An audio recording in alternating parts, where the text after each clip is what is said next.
Hey guys, in this video we're going to be covering Target 2D.3.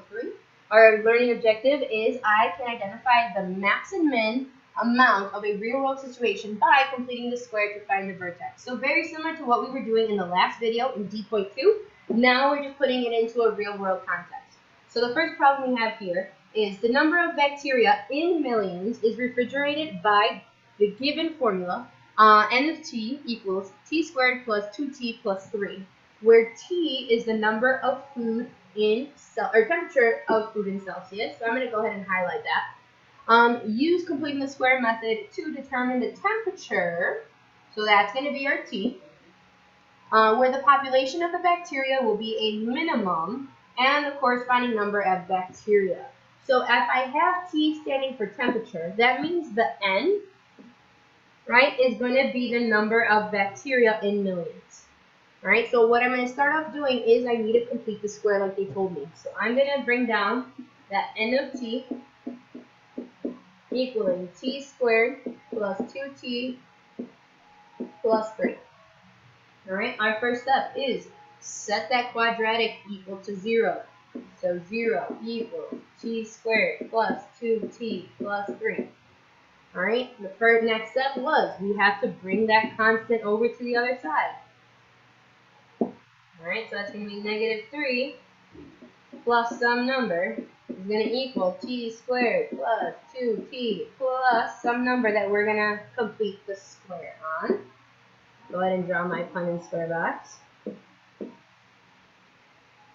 Alright, I'm going to have my t squared. Alright, that's a t. T squared. Alright, and then I have that middle term right there, which was a 2t. So 2t divided by 2 boxes is 1t. And it looks like it. 1t. 1t. So this is going to bring me t times t plus 1 plus 1. And 1 times 1 is 1.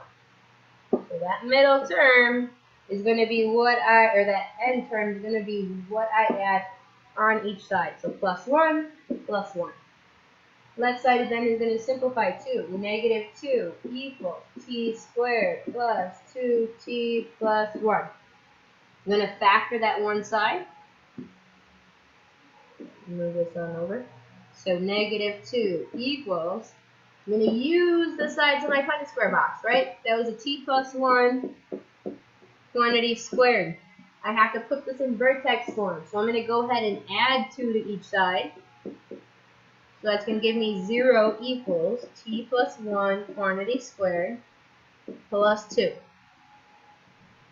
Alright, my vertex then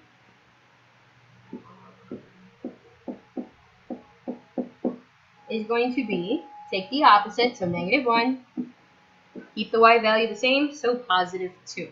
Now I want to scroll over because I want to kind of write, we're not done yet. Yes, we found the vertex, but we have to put this in the context of the real world problem. So if you have room on the side, what I want you guys to write down, how we write this is at whatever x stood for. So at our x value, in this case, yeah, we have our x value right here. But we have to go back to see what our x is being represented. X is technically our t value, right? So at x, or in this case t, my y, this is our y value, which in our case was represented by n, is a minimum.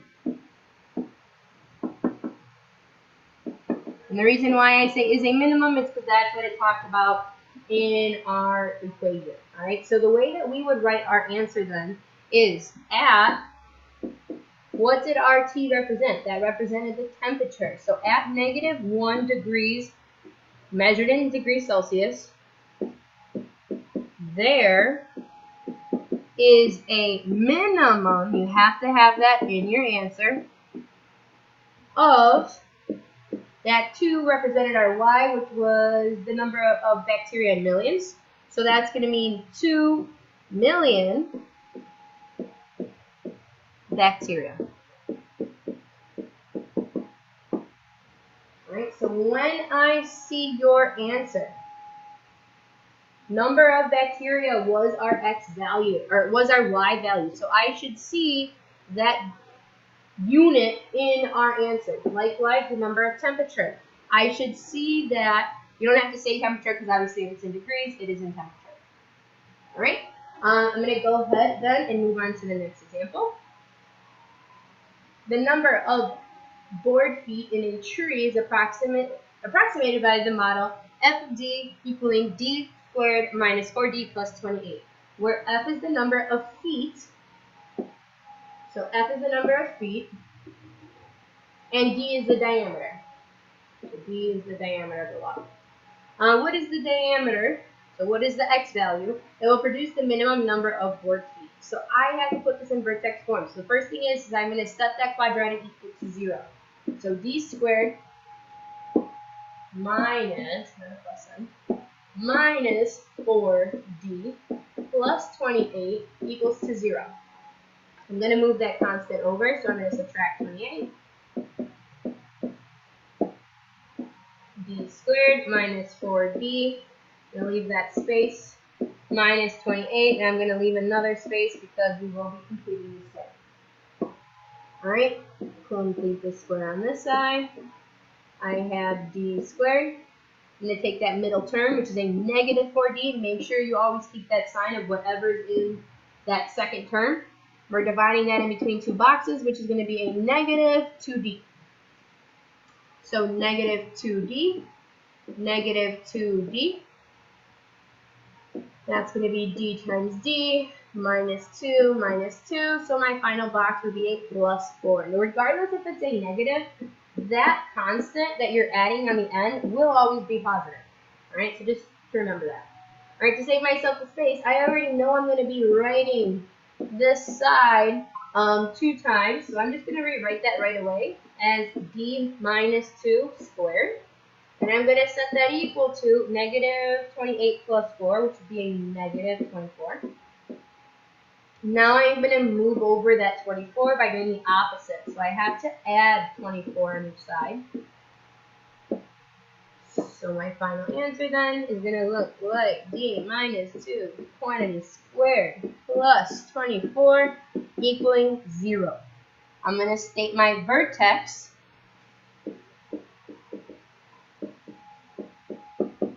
Take the opposite, so positive 2, leave the y value the same, which is a positive 24.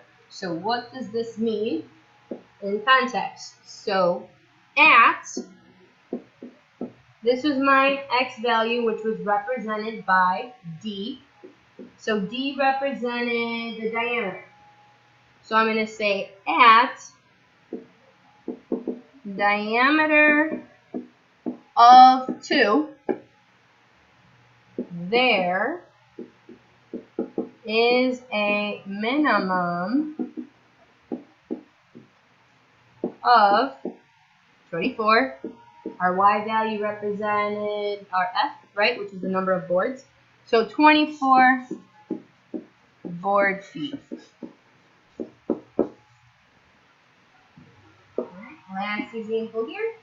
The number of horsepower needed to overcome a wind drag on a certain automobile is given by the equation n of s equals s squared minus 120 s squared plus 3,750. So it looks there was a typo here. This middle term should not be squared. It should just be s. So no squared, so cross that off, please. S represents our speed of the car in miles per hour. And we need to determine the speed where the number of horsepower required will be a minimum. So that means our y value, that n, is going to be the number of horsepower. All right, so start off with writing our quadratic equaling to 0. So s squared minus 120s, right? It's not squared, that was a typo. Plus 3,750 equaling 0. Next step, move that constant over. Alright, s squared minus 120s. I'm going to leave that space. Negative 3,750 plus that space. I'm going to complete my square. I have an s squared. I have that middle term, which is a negative 120s. I'm going to divide that by 2, which is going to give me a negative 60s. That is what I'm placing in my diagonals. So s times s minus 60 minus 60. And 60 times 60, both negative, is going to give me a positive 3,600. So that is the number I'm going to add on each side. Alright, we need to see that again, right? This is what I add on each side. Alright, I'm going to rewrite that binomial. So again, this is a perfect square, so I'm just going to write that s minus 60 quantity squared. I'm going to simplify the right side. So a negative 3,750 plus a positive 3,600 is going to be a negative 150. I'm going to move that 150 over by adding it over to the other side.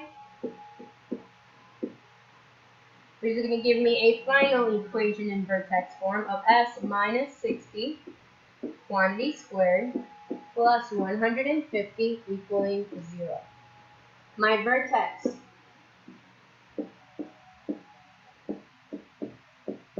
going to be, take the opposite, which is a positive 60, leave that y value the same, which is 150. So what does this mean? Well, if this represented my s, and this represented my n, so speed versus horsepower, that means at 60 miles per hour,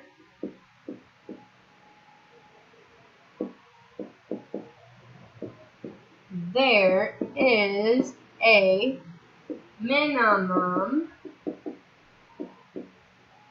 of 150 horsepower. Alright, that brings us to the last activity. Go ahead and give that a try, and then once you get that checked in, you can move on to the unit review. Good luck, guys.